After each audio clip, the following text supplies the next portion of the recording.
Welcome to Community Crypto on CoinDesk TV. I'm your host, Isaiah Jackson, and this week we are discussing the development of the Lightning Network. I'm joined now by Olaoluwa Osuntokun, CTO of Lightning Labs. Welcome to the show. Hey, what's up, man? Also, great job pronunciation there. That was actually, that was solid. I got to do what I can, but even with pronunciation for the rest of this interview, for those watching, you may know him more as Roasbeef, which is very popular on social media. So I can refer to you as that. Yeah, that works. And everybody knows, Roasbeef, he's been in the industry for a while. But I would love for you to tell your genesis story. Let us know, how you got involved with Bitcoin and then further on into Lightning Network development. For sure. Yeah. I mean, so I think I heard about Bitcoin initially in 2011. That was my freshman year of college. There was some kid, on the floor, he was, talking about Bitcoin, Silk Road, blah, blah. And I was kind of what's all that? Basically, how can that even exist? Are you sure, we could even be on the internet like this? It's not going to be shut down. But, I think back then, I didn't really understand computer science or programming because I was kind of I didn't really know how to program until I got into college. I kind of learned there. So it wasn't until maybe a year or two later, I reflected back on maybe 2013. I was like, oh, this thing is still here. And it's on the news kind of doing stuff. Maybe I should look into it. But, I think still then, I didn't really understand enough to really grasp it. I read the white paper at that point, then start to dive head first, start reading all the citations, things like that as well. So it wasn't until maybe late 2013 I really started to actually do development. I started to contribute to my first open source project, which was PhD at that point. And then I was okay, well, I'm not going to do anything else. I think at that point I was always my big goal was just to go work at Google basically because I had some internships back then. I was, oh my god, I got to go here, make my dad proud, blah blah blah. But then I was like, you know what, I get missed out on Bitcoin. That's gonna be worse than missed out on Google. Google was had its error, maybe it's gonna come and pass. Bitcoin's gonna be here for the next decade plus, even at that point. And that was my thinking at that point. So it just felt to me that Bitcoin's kind of a bigger thing as far as a mission. It was just so cool, combining all the other things together. I think also kind of really just transform my worldview as far as me think how things can be constructed. Some invisible rules that exist in the world that didn't really exist once I dove into how things actually work in practice. So it was one of those definitely eye-opening things. People always say you take the red pill or whatever else. That was there for me basically. Then I just kind of fell down the hole. Then eventually started to contribute to other projects. I moved to San Francisco eventually. Started working on Lightning Labs. Met a bunch of people with developers back then as well. So I think me kind of do internships in the Bay Area because I think at that point there's a lot of developers. Bay Area kind of really allowed me to really just slingshot my career, just as far as meeting other people, working in collaboration, all that stuff. Mm-hmm. And both of us, we came around, I guess, 2013 era, and you're right. It was so cool back then. It was man, the cypherpunk and the ethos, and sort of who is Satoshi, and you meet all these cool developers who usually they never come out of the house, but they would definitely come to meetups and stuff because Bitcoin, I think that's the thing. Because around then as well, there was kind of the Scaling Bitcoin conferences basically. So I went to one of the first ones in Hong Kong and also Montreal. And I was like, oh, this is so and so from Bitcoin Talk. This is blah blah blah. I was like, holy shit, we're meeting in person now. You know what I mean? Because back then I was kind of how public are people going to be about this blah blah blah. So I think that was also really cool. It's meeting people in person because I think at that point people can be keyboard warriors on the internet, but in person it's okay, well, he's actually a chill dude. We can work together, type of thing. So I think those tiers of conferences really kind of brought the community a lot tighter together because people didn't each other at all. Also, I think it also kind of really helps advance the general discourse conversation on what Bitcoin can be, what people are trying to do, really people's intents and things like that. So definitely a really cool era, it's called era now. I guess that's how long we've been into it, right? The old days, the old days. We sound like two old guys here reminiscing the old right? Back in my day, back in my day, we had 1 megabyte blocks, absolutely. And from that Bitcoin point, what pushed you to go into development full time with Lightning Network? So great question. So when I was in college, this is I guess my junior-ish year at that point. So I was actually working on kind of my own payment channel construct, right? So it's kind of a thing. Well, I was in this course. It was kind of based on kind of wireless networking. So it was more kind of what they call vehicular mobile ad hoc networks, kind of having vehicles on some desert terrain communicating each other with wireless networks, things like that. But I was thinking, okay, what if this is a setting in maybe some kind of city area, basically how would I construct something to basically let cars kind of pay each other to maybe pass each other or do kind of pay or do tolls or parking rights, things like that as well. I was okay, well, I can't do that on chain. Maybe I should try to use the payment channel thing. So basically back then I tried to basically make my own version of Lightning. I think I got to the point where I was at my keyboard. I was okay, I don't really know enough. You kind of hit this mental block. And I was okay, what am I really doing here? I was doing a lot more research, things like that as well too. And then eventually the Lightning paper came out. And I was like, okay, well, these guys know what they're doing. Let me just go join them and learn. Let me just kind of learn from them, things like that as well too. So then eventually, I started to do a lot more development, started working the protocol, and then work from there. Once again, thinking, okay, well, I'm gonna miss out on this thing. Let me just go ahead first this instead. So it's kind of interesting. I was doing my own stuff, and I just realized, okay, well, let me just join someone else. because I realized kind of like, my like depth of knowledge that was insufficient at that point. And I think that was always the thing I was used to do. I was used to try to like, make myself try to do like bigger and more challenging projects, basically. And this is probably like the most challenging project I ever had to do. And I was like, okay, like how do I sign a transaction and all this other stuff? And then like eventually I started to like, just have to like do it just because I was kind of like joining the team at that point, and we had to make things work. And I think that's the thing now. It's really cool to see like Lightning like having all this like, uptake and just like momentum. Because back then it was basically just like, me, like, and some other people, like I remember like I had like a winter break. I was like in my room just coding like the entire day. I was like, okay, I need to get dual funding working. Like, let me get these unit tests passing. And all of a sudden now we're like, 2000 BTC, countries are about to start using it. So we definitely come a long way. It's super exciting to see all the progress. Also in the community as well. The community is just so large now. So I remember we had the Lightning Conference 2019. There were so many people there in Germany, things like that. Hopefully we can do that again, because it's going to be even way bigger now, just based on the adoption, all the companies, all the interests, all the tooling and everything like that. The ecosystem is really large now. So it's super exciting to be a part of it. Oh, yeah. And taking from that, like you just said, we've come a long way. And recently you actually tweeted or retweeted about the capacity of the Lightning Network approaching 2,000 BTC. And for those of us who read the Lightning Network white paper back in 2016 and saw some of the development, this is amazing. And for you, I would love to hear, how do you think this development will progress? Do you think it will accelerate or do you think it will sort of be steady like we've seen before? Super good question. Yeah, so it seems that we're kind of like in like the second wave of Lightning adoption, because you can say in like maybe like 2019, 2018 or so, we kind of like had a similar graph, and then like for a while started to kind of like peak and like trough for a little bit. But I think the difference this time, I think we have like a lot more actual like organic activity. Things like people doing like podcast streaming payments. People actually using it on the ground, places like El Salvador. People just getting interested in it. I think the other thing that's contributing to it as well now is also kind of like we have like a really big contingent of like people like wanting to actually run routing nodes. Either as a hobby, maybe they're interested in it for maybe like a for-profit endeavor, things like that as well too. I think it's a really cool thing, because all of a sudden people can actually like put their Bitcoin to use. And I think it's also kind of like a magical thing when people like put their Bitcoin in like in a node. They're like, oh, I routed a payment. That's like a cool thing. It's like you're like it's different because like you're actually part of like a payment network, and you're actually helping other individuals route payments as well too. So I think there's kind of like this additional community effect that's going on there, which is really super exciting as well too. But I definitely think this is going to continue, to kind of like go on a trajectory. Oh, this one's actually out of date, right? Because we hit 2000 earlier this week, so you gotta continue off on the other side. That's how fast we're accelerating. And for those who are watching, that's the thing. Yeah, explain it to them because again, in this market, everything moves super fast. It's like a week ago, it could be something different. But explain this chart to us. Explain exactly the progression and what we're seeing here as far as how fast we're adopting Lightning Network. Definitely. Yeah. I mean, so like, at the beginning of the year, we kind of like had that like really large run up, and that kind of like ended in like, March, April or so. But it seems kind of like, I think that also like spurred other individuals to say, okay, well, maybe this is the time to get something in Lightning right now. I think one other thing that as far as like, effects right now, we have like a very like, kind of like small mempool in terms of like people able to get channels in for 1 cent a byte. So people are able to kind of like, own open channels very, very cheaply, maybe like a few cents for a channel, something like that. And I think it's really cool because, it's kind of like a land grab, right? And like in the future, maybe the future is going to be a little bit higher. So you're going to be happy if you have like, those like, 1 or 2 BTC channel on the other side there. And the other thing I think we're seeing now, like you're also seeing kind of like now like a compression of like the growth rate itself, where once you have that curve starting to go a little bit more exponential. That there's like the whole like hockey stick graph, that people like to show. This the other number go up, right? I think it's interesting thing in that like right now the price is kind of sideways. We had a little spike a few weeks ago, or like a few days ago rather, but this one is like having like very strong organic growth, right? So I think all the people that say, okay, well Bitcoin's a pet rock, blah blah blah, it's not used for anything. It's like, okay, well explain this graph right here.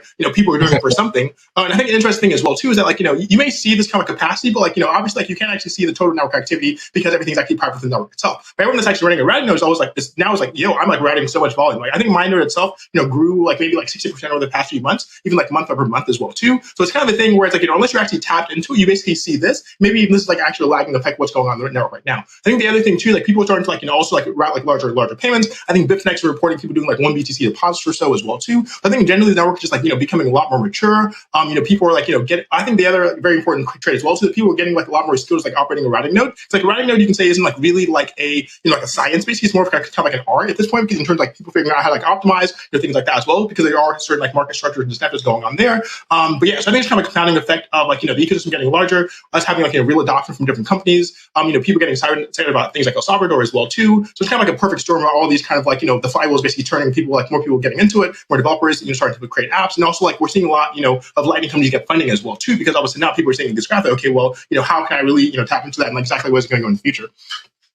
And like you mentioned earlier, El Salvador, we'll talk about in a little bit, but you said this is the new number go up. I try to explain that to people that I saw layer 1 from almost the beginning, and I'm looking at Lightning and I'm like, exact same thing, the exponential growth.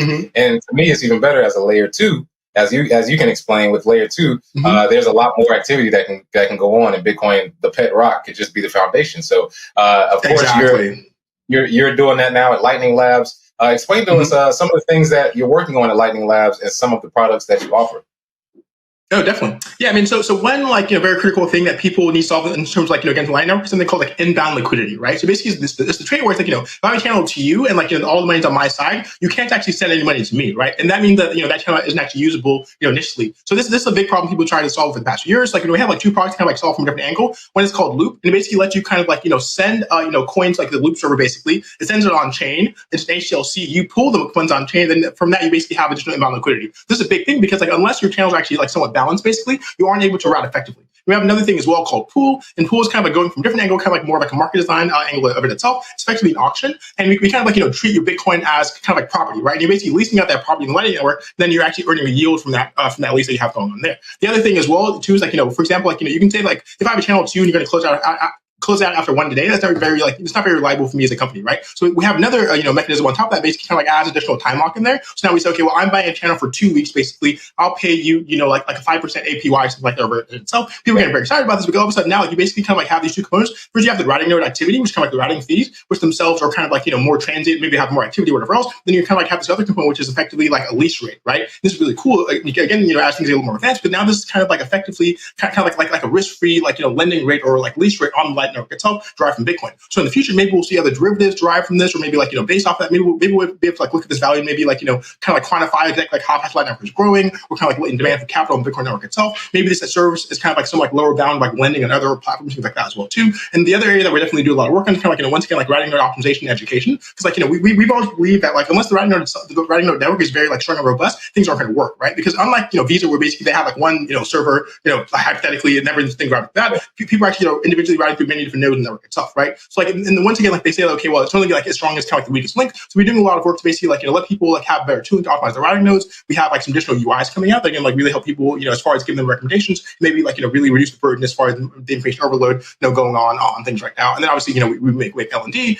very popular routing node, or software to actually power Lightning Network itself. It runs on mobile phones, the server, laptop, everywhere else as well. So we're definitely, those are a few things that we have going on right now. But we have some other things that hopefully we'll announce at the end of the year. Pretty spicy stuff, but I'll leave that for the official announcement. So you have to give it all up now. But I do want to just said, did I hear this right? That there may be opportunity for DeFi on Lightning Network with the ability to have loans and loan out.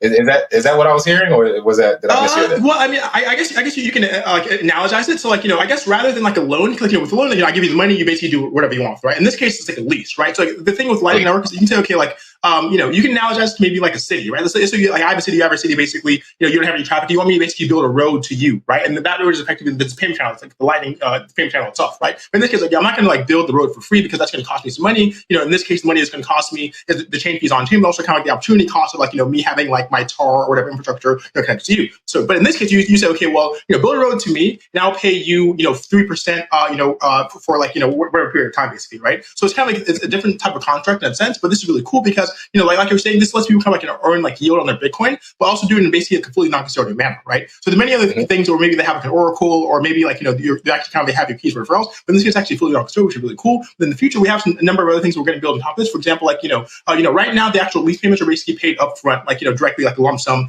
we basically put into your account the way Pool works, right? But in the future, it's going to become a streaming interest, right? So now that they have streaming interest, this means you can actually use the money in real time back on the Lightning, basically re-inject it as well too. But in the future, maybe it's going to even be possible for you to even effectively sell the future cash flow of your lease to another individual, bundle that up and then make another transfer again. Once again, all fully non-custodial, right? So it's a different thing as well too. It's definitely taking a little bit of time for the market to bootstrap, but I think it's just a new market. And I think the other thing as well, we have a very different attitude. We always try to make sure things happen slowly. Once again with Lightning, it wasn't a big, boom 2000. It's a very gradual thing. We want to make sure things are safe, things are secure, and also just make sure we're not overhyping or unnecessarily marketing it. We want to make sure we're leading with substance, and making sure we're not over promising or anything like that. But definitely a really cool thing. You can join it today and actually start to buy channels, and then eventually we have this rating system in place to basically make sure that you're not buying an account from maybe a node that's lackluster, the whole market lemons things. So this is also the other thing that we have right now. It's the node ranking stuff. People call it the boss score. Basically, it's a way to diagnose your node and get additional feedback as far as maybe I need more channels. I don't have enough good peers. My uptime is rapid, things like that as well too. So we're definitely seeing that helping a lot, because I think in the past people didn't really have any like feedback as to basically like how good the writing node is. Now they can basically like put in their node in this site, terminal line engineering, and they get a lot of feedback for what's going on. But then in the future, we're going to really expand that a lot to basically like allow other things like recommendations, maybe even automate things like what's going on in the pool, loop things like that as well too. I think it's a really cool thing, and people are kind of like realizing, okay, now I can actually put my Bitcoin to use. I can actually like help route payments. I'm part of the network itself. I can earn money on my yield. I can actually like send one on leases, and also just be part of this network. And this is also a cool thing where it's like you're actually part of like the center of the network itself. It's a really cool effect. I think it's the other thing too is like I think at times people start to like measure the whole like total value locked in Lightning to like things like on DeFi going on. I think it's very different, right? Because in that case, like the money's like put in basically one place, right? There's no really network effect. Where in this case, this is a network effect, right? And this meaning that the actual like value added to each link isn't like linear. There's going to be like actually contact beyond that. So like every single link added actually contributes more and more value to the network itself, because now it's all this like interconnected network of channels. If you've seen any like latest kind of visualization channels, like it's a very like dense network basically at this point, right? I think in the beginning people were like, okay, it's going to be centralized, it's going to be 3 nodes, blah blah blah. But it's like, okay, now there's like 50,000 channels, 13,000 plus nodes. If you call that centralized, I think we have different definitions or something, right? I think it really just shows kind of like how robust things are, and also like it's also a cool thing in that like the marginal cost is very low, right? All you basically need is a computer and some Bitcoin. You can join the network itself. Maybe you're not writing initially. Maybe you're accepting payments for like some business or service or whatever else. But eventually you can kind of like level up and then like actually have like a more specialized role in the network itself. So it's a really cool thing. Definitely also credits like all the community members, all the other developers who are working on the spec, things like that as well too. It's definitely been like a long road. It wasn't very like straightforward. A bunch of challenges we had to handle along the way. We're really excited to see where we're going now and like where we are right now as well. Nice. And for semantics sake, I know some people will say, well, yeah, it's decentralized and it's financeable, so DeFi. But I will say I have heard this term LiFi, like Lightning Finance. LiFi. Yeah, I like that. DeFi, but it's totally different products, different ways to make money. Like you said, being able to lease your node for years and being able to route payments. Yeah. I mean, that's instant network effect when people are like, hey, yeah, I got a Raspberry Pi, cost me $40. Got a computer, I got a little bit of Bitcoin, and I'm running a node that is making passive income for years. So I love that idea. Yeah. And I love that you're building on that. Yeah. Are there any other developers outside of the Lightning Labs developers? Are there any other developers who are working on things similar on the Lightning Network that you can share with us? You mean like kind of like LiFi type stuff, or? LiFi, or just building on the Lightning Network that is prominent, people that they can reach out to or look up to for advice. I mean, it's like, we make LND. There's other companies as well. Blockchain makes something called C Lightning, kind of like a little bit more kind of like, like an embedded node, a little more specialized for like, kind of like smaller embedded devices. And there's also like, Clear. They make like Phoenix, which is probably one of the most popular wallets right now, in terms of like, on the end user design. They actually, did a lot of stuff as far as making the UX a lot more streamlined. But, I think we have a bunch of other things coming out in the future. For example, like, you probably heard of things like DLCs. For example, like those can eventually also be, actually within channels themselves. This is really cool because now at this point, like, rather than like you go on chain every time to basically refresh your contract or to kind of roll it over, you basically just do it off chain. And that's really cool because all of a sudden now I can, have like my wallet. My wallet maybe has, like base Lightning stuff. Maybe I have some other, kind of like, like synthetic stuff on it as well too. I think there's definitely a lot of potential. Also, particularly, once we get to Taproot, which is like, November, fingers crossed, is really going to like kind of like blow up the space as far as what we can do on top of Lightning itself. And I think, that's the other cool thing. Like, as we kind of like, expand layer 1, add more capabilities to it, layer 2 just gets a lot more stronger, right? Because you kind of like, really just like increase the design space as far as what's going on, and then things that can actually happen. And one other thing I definitely have to shout out, like, as far as like that graph, there's definitely like this big community now called PlebNet, and they're kind of like, a bunch of like people, they call themselves Pleb. Basically, they're like, okay, well, let me just like start to do a writing node. I think it started basically on like Clubhouse, has like a really strong community now. I remember, like, I think we looked at it, and I think like they have like a website, and like I think it opened like around like 60 or 50 BTC so far just from like kind of that really community right there. I think it's really cool, kind of people kind of like joining these, like, effectively it's kind of like a Lightning guild in a sense, right? You have like a community helping you out. They do troubleshooting, things like that as well too. I think it's really cool people get involved in that level, and also this is like the very thing which is super organic. Like we just like, oh, this thing exists. This is dope. Like the communities are doing their own thing. So I think it really shows kind of like how, it's a thing where there's no like central command. Everyone's kind of like, doing their own thing, at the same time kind of contributing towards like the same goals and growing everything. It's a beautiful thing to see, definitely. Oh yeah. You don't have to agree with each other. You don't have to know each other, but you know, work towards the same goal. That's what I love about Bitcoin. That's what I love about Lightning. Exactly. And one thing I will say is, in this industry, you have a lot of different moving parts, but if everybody has the same focus, it's great because now you have corporations, now you have countries, and because of the Lightning Network, countries like El Salvador. How do you think Lightning Network being used in El Salvador may influence other countries to get involved for payments?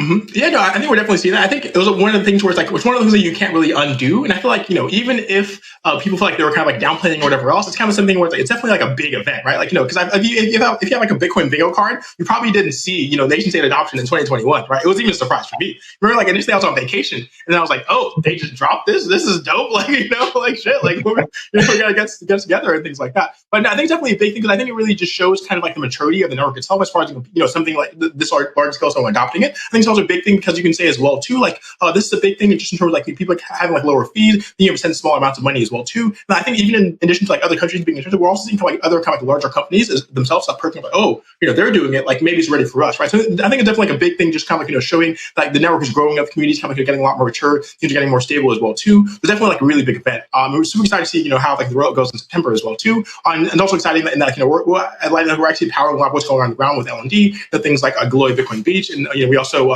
power Strike as well too. So we're definitely involved just to make sure like things can actually scale up properly, making sure we're providing like necessary tooling, just in terms of like making sure they can actually like build the wallets effectively, things like that as well. So definitely like really big event. I'm super excited to see exactly how like it rolls out. I think the other thing is cool is also we're seeing kind of like these more like kind of like hybrid, kind of like models. For example, like the whole like community beach, community bank thing that Glowy has going on, which kind of a thing where they're already there. So maybe it's okay, if it's like side custodial because like at least they have like other options and they actually have a choice. I think it's a big thing as well with Bitcoin. You actually for the first time have a choice as to okay, well, am I going to hold my money? You're going to hold my money, right? Versus like everyone's kind of like opted into the system from the beginning, and now it's like, oh, you have a choice. I think that's another big like light bulb. It's like, oh, I can pick. I have discretion. I think that's really a big thing as well. So yeah, that's good for self sovereignty. That's what it's about, right? And I want to ask you one thing about the future going forward. There is, something like Sphinx Chat, which is built on top of Lightning, where you can get paid in Lightning just for messaging. What do you think about Layer 3 technology coming to? I know we're a little early in Bitcoin on Lightning, past 2000. What do you think about Layer 3? Do you think that's possible, or do you think it's something that we have to wait for in the future? Good question. I guess it definitely depends on how you define layer 3. I guess if you define it as kind of like, applications on top of Lightning, that's definitely something I'm really excited about. For example, you have things like, Sphinx Chat, you have stuff like Impervious, you have people like, building, Chrome extensions, you have people like, doing more direct integration into games like Thunder Gaming. You have like a CSGO where you can actually like, earn money by like just playing the game itself. I think it's definitely like a really cool thing. I guess as far as maybe on the protocol side, I guess to me, a layer 3 thing is more like something, maybe similar to kind of like multi-party channels where people building kind of like, more synthetic exchanges on top of like Lightning itself. So I think those are kind of like more genetic things, because right now, like Lightning, it's kind of like, it's like a pair relationship, basically two different individuals, like, Alice and Bob kind of having a channel together. In the future, we can have that instead be kind of like a pool of funds in a sense, basically. Now, at this point, like, it becomes more like the internet. So like rather than like me needing to like write every single payment, to other individuals, kind of like, if like, okay, well, I have like the same network as you, we both have Comcast, basically, we can actually route within their internal network itself, then maybe go outside if we really need to. But I think it's really cool because now at this point, you can kind of like, kind of like co-locate like related transactions together in a single place, basically. And then kind of like you have a lot more savings, maybe like shrinking the routing graph and things like that as well too. But I think we'll definitely have a lot more stuff going as Bitcoin continues to evolve. Basically, we have Tapper right now. People are working on things like covenants as well too. That maybe I think will really like transform as far as what's possible in Bitcoin. And at that point, I think if we get something like that, people really wake up to basically all the possibilities actually happening in the network itself. So definitely, always bullish on Bitcoin. 2021's been a roller coaster so far, and let's see, where we end up at. Oh, yeah, absolutely. And like I said, I hate we have to end it here, but thank you so much for coming on the show, Roastbeef. You've hit us with so much knowledge, so many things to learn about the Lightning Network. I appreciate you so much, brother. Yeah, thanks so much, bro. Good to get on. Thank you. And that's it for this episode of Community Crypto. Every week, we're building a global community with local crypto groups. So be sure to tune in every Thursday at 4 p.m. Eastern on CoinDesk TV. See you then.